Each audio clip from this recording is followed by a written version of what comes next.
Welcome to this week's episode of Sisterhood Stories. Last week we talked about the importance of community, and this week we're going to talk about the process and the importance of forgiveness. I have had the opportunity to hear these ladies' stories, and I am so excited to get to share them with you today. So, first off, I would like them to introduce themselves, and then we'll go ahead and we'll get started on the topic of forgiveness. Hi, my name is Deb Michelson. My husband and I live in Springdale. I enjoy gardening. I enjoy just kind of being outside and being in nature right now. But one of my favorite things to do is bring women together in smaller groups and do outdoor exercise, fitness, that sort of thing. And I am really happy to be here this morning with these ladies. My name is Kirby Kennedy. I recently got married a few months ago. And I'm actually on staff here at CLC. I do a lot of jobs, but I'm the worship leader at The Link, which is our college and young adults ministry, and I run CLC social media and several other things. And then I'm also a therapist, so yeah, I'm excited to be here. Hello, my name is Mary Douglas. A lot of you know me as Mary Ball. If you didn't know, I got married last year. We're about 8 months in to a wonderful man named Frank. I'm a mother of 3. I've gained 3 other children. I've been promoted to 19 grandchildren. And as you see, I love my family. I talk about them all the time. I'm singing in the choir. I'm on the praise team here at CLC. And I also do worship sometimes at the house there in Rogers. But I love people. I love family. I love gatherings of Christian women that we can talk, encourage, share, and teach each other. Awesome. Thank you, ladies, so much for joining us. I'm so excited to just get to talk and to hear about your guys' stories and your process through forgiveness. So one of the things that I think is so unique and so interesting is that because we all come from different backgrounds and different stories, sometimes our definitions of things could be different. So if you don't mind, would a couple of you what is your definition of forgiveness? Well, for me, it's letting go of the hurt that someone has caused you. Forgiveness is freedom. You have the ability to live and to love. It's not a hindrance. It's the will of God. I found a quote recently that I really related to, and it was that forgiveness is it's a way of saying that you are being given another chance. You're allowing yourself another chance to make a new beginning by releasing a hurt of the past. And to forgive is to set a prisoner free, and that prisoner oftentimes is you. Yeah. In deciding to do that. That's good. That's good. Okay, so how has forgiveness played a role in your personal life? I think forgiveness has gotten harder as I've gotten older, and I'm learning that forgiveness actually is not a one and done thing, and it's not just I forgive and now I move on. It's like a process, like a daily choice to release. And so it's been really hard in my life personally, especially with certain people in my life maybe that have really hurt me but haven't asked for forgiveness, and I'm having to choose to daily forgive them for something that they don't see as wrong.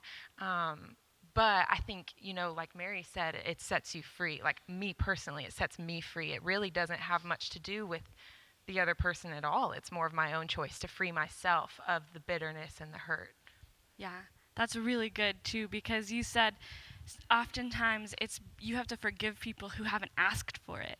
But like you guys are saying, if it's a process that sets you free, like you want to be free no matter what other people cause you. So Mary, how has it played into your life?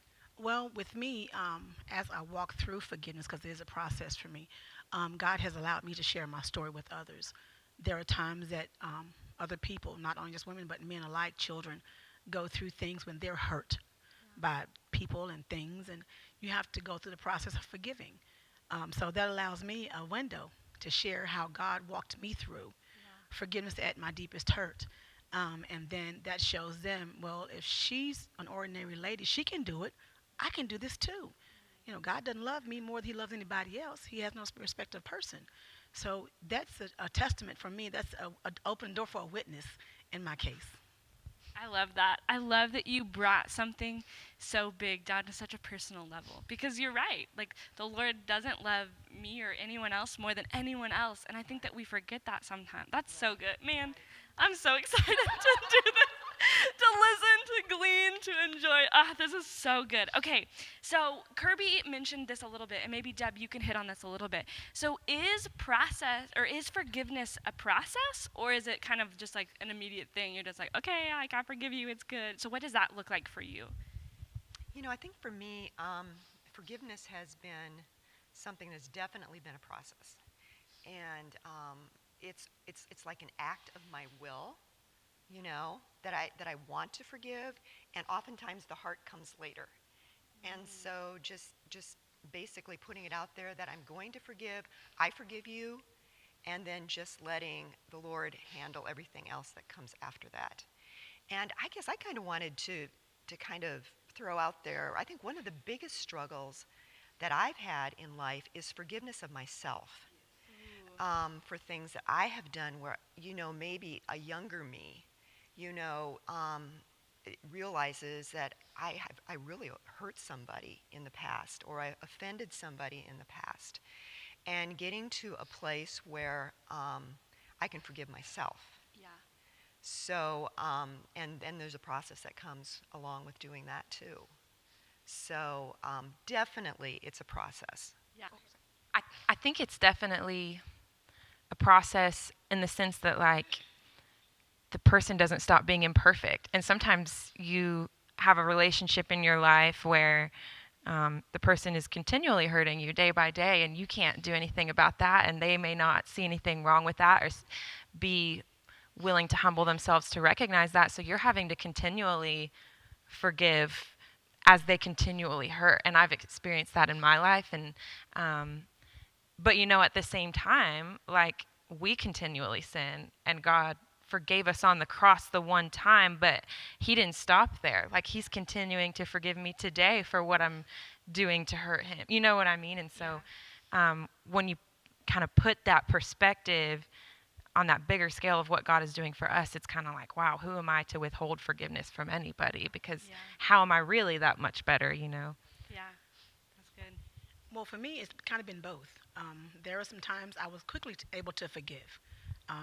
You something that's not quite so devastating, and you say, I'm sorry, forgive me. I'm like, oh, you're fine, we're good. But there's times when you have a deeper hurt, where it's a process. Just for a quick example, with my first marriage, the hurt was so deep, it took me 6 years. Don't judge me. 6 years to forgive my then husband, because the hurt was so deep. Yeah. And I'm a girl, I have to stay honest with God. I can't say I forgive you when I don't mean it, because it's not true. Mm-hmm. So I had to allow God to work that in me, where I had a desire to forgive. And just to share a scripture that my pastor back home shared with me during that season, it's Philippians 2:13. I'm using the NLT version. It says, for God is working in you, giving you the desire and the power to do what pleases him, and to forgive others pleases him. So if I pray that will to God, he's going to grant me that wish. So at that time, because I wasn't ready to forgive, I was very angry and hurt, and I wanted to lash back. And, God didn't want me to do that, because his vengeance is his. So what I had to do is say, God, give me a desire to forgive, because I don't want to lie. I can't be fake. That's not who Mary is. So give me a desire to forgive. It took time, because I sin, I get mad. I think about it, I get mad. Somebody tell me, I get mad. So it's a process. But once God worked that in me, once the desire was there, I did not know the desire was there until I saw him. And I wasn't angry anymore. I really held mercy for him. So at that point, I was able to forgive. So sometimes you have a process, and sometimes it's kind of quick to get that forgiveness true. But the thing about it is, don't ever say it and don't mean it, because it's not done in God's eyes. You have to do it with a heart that God understands that you mean that thing.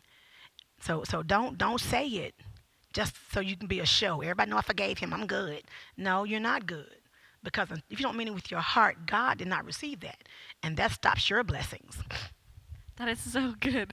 So, in speaking maybe just a little bit more of that, the concept of you hear people say all the time, oh, just forgive and forget, and just like, okay, so that's a joke, right? Like, Right. no, like, so maybe can you talk a little bit about that? And Yeah, you never forget when someone hurts you. That's not humanly possible. But the thing of it is how the forgive and forget comes in. Speaking of my ex-husband, as angry as I was there, as hurt as I was there, through the process of the pain and all the emotions, I know what happened. I can tell you what happened down to the very moment, but the pain is not there. The hurt is not there. It's like a scar. If you've ever been cut or had surgery and you have that scar still there, at one point that was very painful. When you first had the surgery, a little bit thereafter, the injury or whatever, someone go to touch it, you jump because it's painful. But after years, someone would say, hey, what's that scar about? Oh, you're like, oh, yeah, I remember that. This is so-and-so, and this happened, and that happened, and no. But it doesn't hurt. That's the way forgive and forget work. You don't forget it. It's not like it never happened. You can probably sit down and write a journal on everybody that's ever hurt you. But when you're forgiven truly with your heart, the pain, the hurt, the devastation and all those things, they don't exist anymore. Just the memory. And the memory is there for two things. For you not to make the same mistake again. And two, to use that for a testament that God worked in your life for that. that's good. That's good. Do either one of you guys want to talk about the process of forgiving and forgetting? It's interesting to me how many clients right now that are kind of starting from scratch with like, what does forgiveness mean? Because I think we've all, especially those of us who have grown up in church, been taught like, Jesus forgave you, so go and do likewise, go and forgive others. But so many of us now that we become adults are like, what does that mean? Like, where do I even start with that? And I think forgive and forget is pretty bogus. I would say it's unhealthy, actually. I think it's really important to, excuse me, not to make your goal to forget the hurt, because that can lead to later bitterness and bottled up emotions. I think it's really important to let yourself feel the pain of what you've been through so that you can move forward to healing. Same with physical pain. Like, you have to address physical injuries so that they can be healed. You can't like just try to forget them. I would say letting yourself acknowledge the pain gives you the ability to even move forward in forgiveness. Yeah. So, yeah. That's good. Yeah, I agree with that. I think that that's so true, that you need to acknowledge the pain, you need to feel it so that you can learn the lesson, and then be able to move forward. And something that also helps me is to understand, maybe to take a step back, feel, go through that process, but then take a step back and look at that person and say, oh, I can see you in a different light. I can see that you have your own dysfunction. I can see that you have a history of abuse. I can see that you're struggling with your own stuff. And so it's not all about me. And that's helped me a lot with forgiveness along the way. And going through the process, feeling the pain is there for a reason. But I've also, in my personal experience, I've had times where God has, He's healed me to a place where, like, literally, I can't remember. Because it's gone. Yeah. And if I see that individual again, I see them, but the hurt isn't there. The pain isn't there anymore. And can I share a quick story? Yeah, just a little tiny thing. I had a sister-in-law a few years ago who said something to me that was really hurtful. And when she said it, I just thought, oh, I'm so disappointed, because like, we have such a great relationship, and what you said just really hurt me, But I just let it go. I didn't really say anything to her to, defend myself. And a few weeks later, this is like before iPhones and text messaging. I go back that far. Anyway, anyway, she sent me a letter. I got a letter in the mail, unsolicited letter, and in it she apologized for what she did. And I know that that is so often not what happens, right? But in reading that, I thought, okay, I'm good. I'm good. And we never brought it up again. And when I was talking to my husband about this a couple days ago, I can't even remember what she said to me anymore. So I think that when we truly, truly desire, and that was a little hurt, it wasn't a big one, but when we truly desire to let God take over, he can really take over in amazing ways with forgiveness. I feel very justified. I'm like, this is very fair for me to not forgive them right now. I'm like, I have every right to be angry. And you do. You have every right to be angry. But as followers of Christ, we've kind of surrendered that right to not forgive anymore. And so whenever I do withhold forgiveness, I'm the one that receives the consequences. The other person, typically, it doesn't really even affect them. They keep doing their thing. I'm the one that gets really stuck in bondage and bitterness. And the anger, you think by hanging on to unforgiveness, it's going to make the anger feel better. It kind of just compounds it and makes it worse. And you just end up more miserable and alone and bitter. And so, yeah.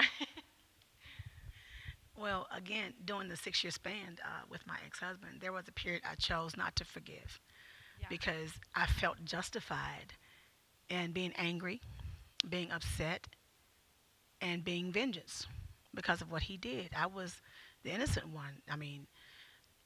So for a very long time, I chose not forgiving him. And I even told him, when I see you, I'm going to hand deliver you to God on a silver platter. And I definitely, in my heart, I meant that. When I first found out about it, I went to my pastor, of course, and we talked, and I was very angry. And he prayed with me and my family, and he asked me, do I have anything to say to God? And I said, no, because I'm angry at him too, because he allowed it to happen. He's God. He can stop anything. But even in my ignorance at that time, because I knew about free will. I know God didn't force anything. But during that time, I chose for a very long time not to forgive. And I physically got ill in my body, and the doctors couldn't find out what was going on. All these tests, spent all this money. I kind of felt like the lady with the issue of blood for a reason. Spending money like, what's going on? What's going on? They don't know what this is happening. I don't know what's going on. So just briefly, I went to a revival one night at our church. And I get emotional because I think how free I was. My pastor said that God, he opened the altar. God wanted to heal hurt. And I was physically hurting. So I went to the altar. I ran from the balcony. I just shot. I was the first one at the altar. And some others came, and he came out the pulpit, and he said, your healing starts with forgiveness. And I knew exactly what he meant. And in my spirit, man, God and I began to fight. I'm not forgiving him. You know what he did. I'm not doing it. That's not happening. Nope. No, sirree, Bob. And my pastor caught my spirit. And he says, oh, my God, what's going on? He says, who is that with that unforgiving spirit? And I've always been honest with God. My mom and dad taught me, be honest with God. He always knows the truth. Right. So I stepped forward, and it was me. He was so shocked that I didn't want to forgive. But he understood what happened. He gave me that scripture I just read you in Philippians. And every morning I wake up and I would pray read that scripture, and I would pray every morning. And about 5.5 years in, literally, I knew at that point I had a desire to forgive. And then I asked God to help me to do it without the pain. And there was an occasion I was going to the post office one night. I had to go to the school, and it was after dark. It was when it got dark early. I had to go to school for an event with one of the kids. And I had an unction from the Spirit to go by the post office. Like, it's dark in there. You don't go to the post office in this part of the neck of woods. And who does this after dark? I made a block. Holy Spirit said, go to the post office. So I did it again. Another block. So I went into the post office. Not a soul was in there. So I go to my mailbox. I turn my car off. I said, okay, God, it's just you and us. I don't have anything on me, so you got to protect me. And I go to open the door, and as I grab the handle of the door, lights come up, not knowing it was my ex-husband. I went to open my box. I didn't even look over my shoulder. I went to open my box, thinking whoever this person is, they'll go ahead and leave. So I'm kind of fidgeting with my mail, and I turn around, and the enemy spoke instantly, and God said, "No, fix it." And at that point, I was able to verbally say, "Hey, you know what? Everything you did that I know and that I don't confess anything, but I forgive you in Jesus' name. You go and be in peace." So it can attack you several ways when you choose not to forgive. With me, it was physical. Yeah. I physically got sick in my body and couldn't nobody tell me what was going on inside of me. And I knew I felt pain. I mean, physical pain. But once I forgave him, it felt like all the weight was off my shoulders. Have you ever wanted anybody to piggyback? And so when you put them down, you feel that, that's the way I felt physically. So it can affect you mentally, emotionally, but most severely spiritually. Yeah. Because if we don't get it right this way and this way, that's where the cross comes in at. This way is for us and our fellow man we walk with every day. Mm-hmm. This way is with God. Yeah. This cannot happen if this has a problem. Right. So once I forgive, I open that chute this way, and I'm good this way. Yeah. Yeah, that's good. And I think, too, one of the things that you guys all kind of hit on is just the fact that have you ever experienced that you might be so angry about something and the other person doesn't even know what they did, right? And you're just like, oh, what's going on? Like, it's like eating you alive, and they're just like living their life, just going on their merry way. So unforgiveness truly doesn't affect the other person. It doesn't at all. It is between you, and it is, I think that the more unforgiveness we have, think about the things that God forgives us for, right? Like right? So it is one of those things. So just really quickly, we have just a couple more minutes here, and I have one last question to ask you guys. So what has it done for you when someone has forgiven you? Whether you've known that you hurt that person or maybe you didn't know that you hurt that person. So, but what kind of, maybe it's enhanced your relationship, maybe it's giving you that sense of freedom. So what has it done when someone else has forgiven you for something that you've done wrong? For me, it's done both. As you say, sometimes you do things and you're not aware that person was offended. So it brings knowledge to you that that's offensive for someone. So it calls your hand on things you do or may say.